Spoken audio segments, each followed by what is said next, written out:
بسم الله الرحمن الرحيم. Alhamdulillahi Rabbil Alamin wa sallallahu wa sallam ala khatam al-mursalin. Chers téléspectateurs, assalamu alaikum wa rahmatullahi wa barakatuh. Dans l'une de ses paroles, le prophète sallallahu alayhi wa sallam nous dit que Inna Allah la yanzuru ila suwarikum wa la amwalikum walakin yanzuru ila qulubikum wa a'malikum. Allah subhanahu wa ta'ala, Dieu ne regarde pas en vous vos apparences, ni vos biens, ce que vous possédez. Il regarde plutôt de vous ou en vous vos cœurs et vos actes. Dans ce hadith-là, le prophète sallallahu alayhi wa sallam nous apprend quelque chose de très important. C'est ce qui fait le mérite d'une personne, ce qui donne à quelqu'un réellement de la valeur. Ce n'est pas ce qu'il a, c'est ce qu'il est. Ce n'est pas ce qu'il possède, c'est les valeurs qu'il anime, le comportement qu'il a, c'est les qualités qu'il a. Et ce ne sont pas les biens qu'il possède. Dans la vie de tous les jours, ce n'est pas le critère que nous voyons. Dans la société moderne, généralement, une personne est essentiellement vue en fonction de ce qu'elle a, de combien elle gagne, de ce qu'elle fait comme métier, de ce qu'elle possède, et non pas sur la base d'un autre critère quelconque. Eh bien, Allah subhanahu wa ta'ala nous dit que vous, peut-être, vous regardez ces apparences. Pour moi, ce ne sont pas ces apparences qui comptent. Ce qui compte, c'est autre chose. Et en nous disant ça, bien sûr, le prophète sallallahu alayhi wa sallam veut nous dire que ce que vous devez viser comme objectif à atteindre, comme bien à gagner, à acquérir, ce ne sont pas les biens matériels, mais plutôt des qualités morales, des qualités de rigueur, d'honnêteté, de droiture, de justice, de générosité, de miséricorde. Ce sont ces qualités-là qui font réellement la valeur de quelqu'un. D'ailleurs, dans la vie de tous les jours, quand on a besoin, nous, de tisser des liens avec des gens autour de nous, quand on a le choix, quand on cherche à avoir des amis intimes ou proches, c'est sûr qu'on aimerait bien avoir quelqu'un qui a des qualités, dans le sens où si un jour je me trouve dans une situation difficile, je peux ressentir en lui une attention, une générosité, un esprit d'entraide. S'il n'a pas des qualités comme celle-ci, il peut être le plus riche du monde. Si, dans la difficulté, il ne montre aucune attention, il ne montre vers moi aucun souci, je sens que la connaissance, une telle connaissance, ne me sert à rien, et quelqu'un comme ça n'a pas forcément les qualités qui méritent justement de le rajouter dans son carnet d'adresses, en quelque sorte. Pas le carnet d'adresses large dans lequel on note toutes les personnes qu'on croise ou dans notre parcours professionnel ou autre, mais les personnes rapprochées et le cercle d'amis proches et d'amis intimes. Donc le prophète sallallahu alayhi wa sallam attire notre attention sur cet ingrédient, entre guillemets, qui est très important à acquérir. Dans la vie, l'être humain a besoin de connaissances, ou de science, plutôt connaissance dans le sens de savoir, de science.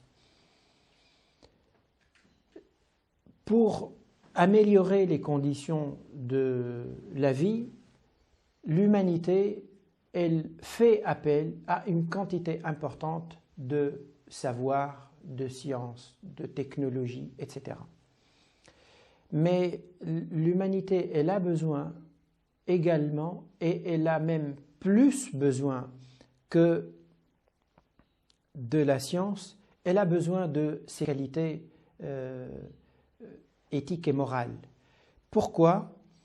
Parce que quand on regarde les sociétés contemporaines d'une manière générale, ce qu'on peut voir dans ces sociétés comme inégalité, comme injustice, malgré le progrès scientifique et technologique qui règne, qui domine, on voit que ce progrès-là n'a pas réussi à réduire les inégalités dans la société, il n'a pas réussi à réduire également l'injustice, des fois la discrimination, des fois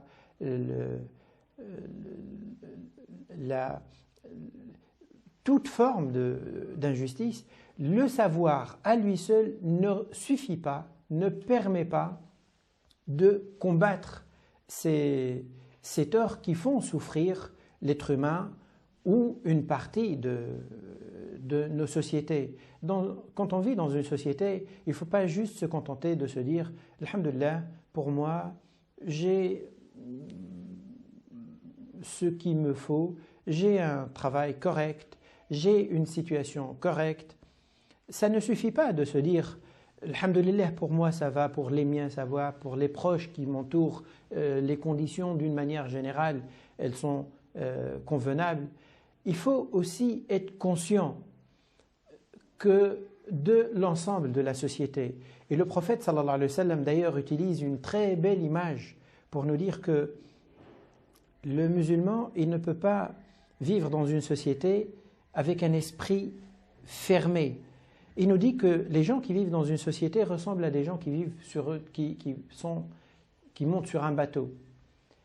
Et donc le voyage qu'ils vont faire fait en sorte qu'ils partagent le bien et le mal qui peut arriver sur ce bateau. Et donc il dit qu'une partie de ces voyageurs s'est trouvée en haut du bateau, sur le pont du bateau, une autre partie des voyageurs s'est trouvée dans la coque du bateau, en bas du bateau. Et donc ceux qui étaient en bas, chaque fois qu'ils voulaient avoir de l'eau, ils montaient, ils passaient, ils traversaient parmi les passagers qui étaient en haut, ils tiraient de l'eau et puis ils redescendaient, ainsi de suite. Et pour éviter de gêner les passagers qui sont en haut, ils se sont dit entre eux, si on perce un trou en bas du bateau, de telle sorte qu'on puisse tirer directement de l'eau, et comme ça on ne gêne pas les autres passagers. Le prophète sallallahu alayhi wa sallam dit, si les passagers d'en haut laissent faire ceux qui sont en bas et percer le bateau, ils couleront tous. S'ils les empêchent, eh bien ils seront tous sauvés ensemble. C'est pour nous dire que quand on vit dans une société, on n'est pas dans des îlots. On ne peut pas être à la fois dans une société et dans des îlots. On appartient tous à la société. Et si on voit qu'il y a des parties dans la société qui ont des difficultés, qui souffrent, on a tous intérêt à vivre un peu leurs difficultés et à faire en sorte, par le moyen qu'on peut, et la moindre des choses, c'est à l'échelle individuelle d'avoir le sens de vouloir aider, le sens de la justice, pour atténuer cette situation et protéger et préserver l'ensemble de la société. La science donc ne suffit pas à elle seule de réduire ces difficultés si la société ne fait pas un effort pour propager, diffuser en elle, en plus de la science, un autre ingrédient qui sont ses qualités éthiques, ses qualités de solidarité, ses qualités d'entraide, ses qualités de souci de l'autre. C'est l'ingrédient le plus important dont l'être humain a besoin, à la fois à l'échelle individuelle et à l'échelle collective.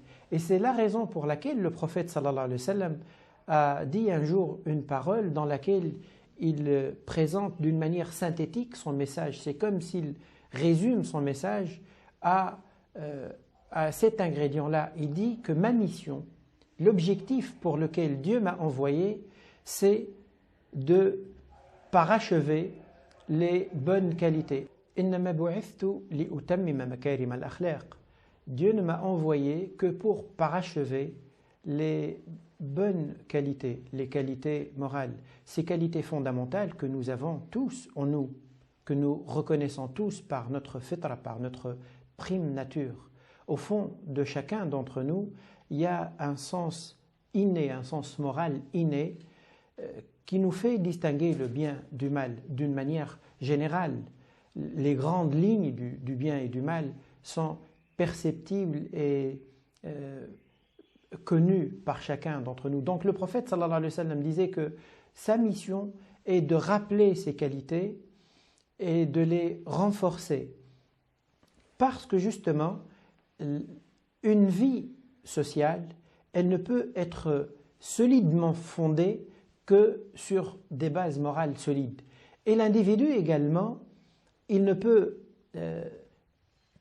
pas espérer voir une vie sociale autour de lui agréable, sereine, solide, si de son côté, lui, il ne contribue pas par son propre comportement à développer cet esprit moral. Donc, c'est à travers l'effort et le travail de chacun d'entre nous que nous pouvons propager, que nous devons propager une autre façon de entretenir les rapports avec les gens, de se comporter avec les gens.